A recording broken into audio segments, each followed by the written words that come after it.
It is 2 in the morning, and the only person who can comfort you is the one who left. Modern heartbreak takes a year to recover from. Ancient heartbreak took weeks. Same brain, same pain, same neural circuit firing the same chemical fire.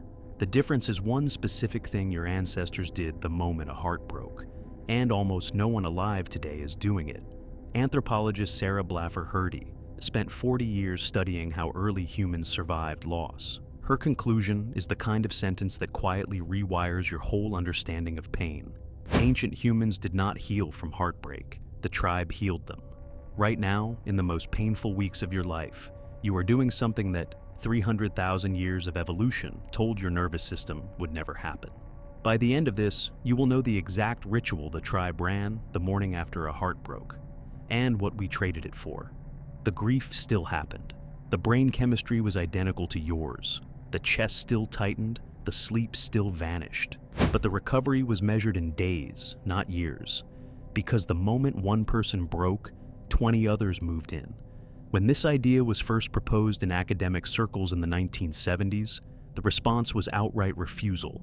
Western psychology had been built, brick by brick, around the individual. The lonely patient on the couch. The single mind processing its own grief in privacy. The whole field assumed heartbreak was a private wound that had to be healed privately, behind a closed door, on a paid hour. So, when anthropologists started coming back from the Kalahari, from the Amazon, from the Arctic with the same story, that people in these societies recovered from devastating personal loss in weeks, not years, the response was disbelief. Margaret Mead was accused of romanticizing tribal life. Hrdy was told her conclusions were political. Richard Katz, who lived for years with the Jew Hoanzi of southern Africa, wrote a sentence that haunted the field for decades. He said, "I have never seen a Jew Hoanzi person grieve alone, not once, in any year, for any reason. There was always someone touching them, but the deeper evidence was not in the field notes, it was in the ground."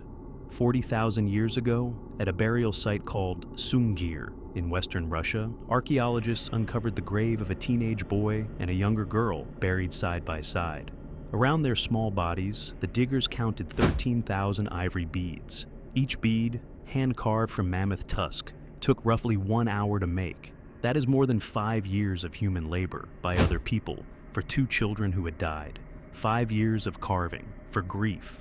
In a Czech cave called Předmostí, a man was buried 27,000 years ago in a fetal position, with red ochre poured across his chest and forehead.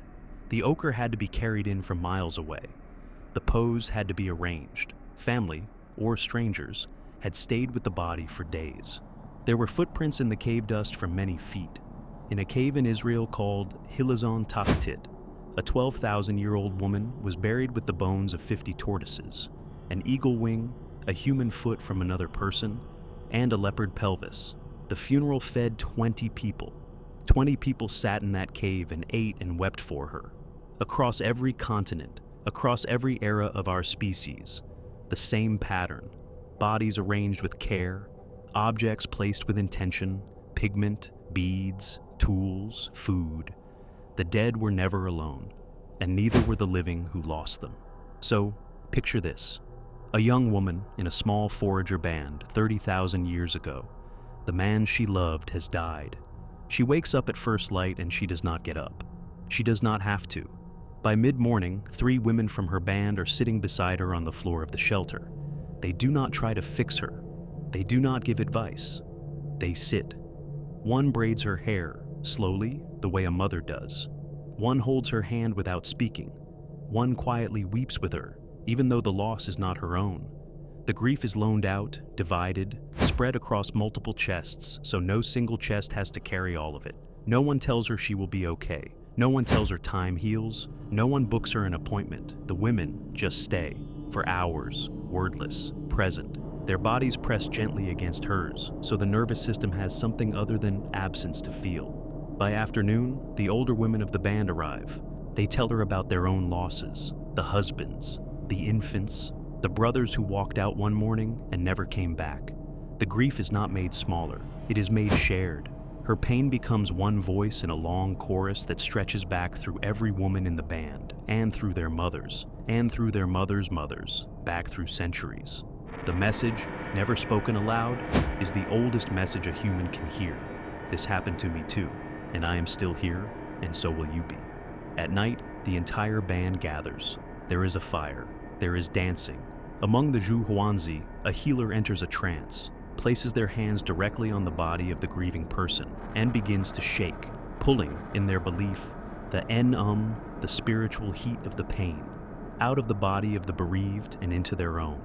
The whole band sings. The fire burns until dawn. She sleeps surrounded by 20 bodies, skin against skin against skin. The body warmth of an entire tribe wrapped around the one body that is breaking. She wakes up still in pain, but she wakes up known. That ritual happens the next night, and the next, and the next. For as long as it takes, there is no calendar on grief. There is no return to work date. There is no friend gently suggesting that maybe, after a few weeks, she should think about putting herself back out there. There is no app. There is no inbox. There is no notification. There is only the fire and the hands and the long, slow, communal absorption of one human pain by 20 human hearts. But here is the part nobody expects. The part of this story that almost no modern person can hear without flinching. In many of these societies, the bereaved person had a specific job given to them by the tribe during the months of mourning. They were not allowed to be productive. They were not allowed to cope. They were assigned a sacred role with rules. Among the Mehinaku of the Amazon, a person in deep grief is forbidden from cooking, from hunting, from gathering firewood, and is required, by tribal law, to sit at the center of the village while everyone else takes care of them. Among the Zhuhuanzi, the grieving person becomes a temporary sacred figure, touched constantly, fed by hand, sung to, never left alone for the first 30 days. Heartbreak was not a setback. It was a temporary status, a role, a grief the community was contractually obligated to absorb. You did not have to be functional while you were broken. You did not have to process anything alone. You did not have to keep showing up to work. The tribe took the weight. The tribe did the labor. You were allowed, required, to simply hurt in the open, in the middle of everyone, until the hurt was done. This is the thing that takes a long minute to land. There was no shame in collapsing. There was no expectation of recovery. There was nothing to perform. The grieving body was not a problem to be solved. It was a sacred thing to be served. The tribe did not ask the broken person to be strong. The tribe was strong on their behalf. That was the deal. That was the whole point of being a tribe. When was the last time anyone offered you that deal? For 290,000 years, that is how humans grieved. Together, touched, held, fed, sung over, carried by 100 small hands until they were strong enough to walk again. Then we invented walls. We invented the single-family home, the bedroom door, the one-bedroom apartment, the studio in a city full of strangers, the smartphone you cry into at 2 a.m. We took the most ancient social wound a human nervous system can suffer, and we sealed every single one of us into our own little room with it. We traded the fire for the ceiling, the chorus for the silence, the hand on our hand for a glowing screen on our chest. We traded 20 witnesses for 0. We traded a sacred roll for an unread message. We traded a tribe that absorbed the pain for a feed that algorithmically reminds us of it. Think about what this actually means. For the entire span of human evolution, a broken heart was a public event. The nervous system evolved expecting other nervous systems to show up. The body chemistry was tuned for touch, for song, for the warmth of bodies pressed against a body. None of that infrastructure went away. Your nervous system still expects it. Your nervous system is still waiting for the tribe to arrive. And the tribe never comes.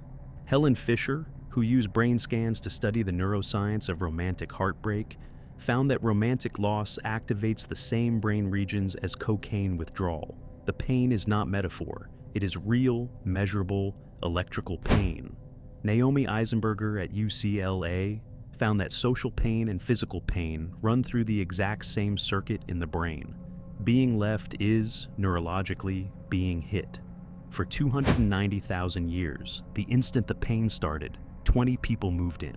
Today, you face it alone, in a dark room, with a glowing rectangle, and you wonder why it takes you a year to recover from a 6-month relationship.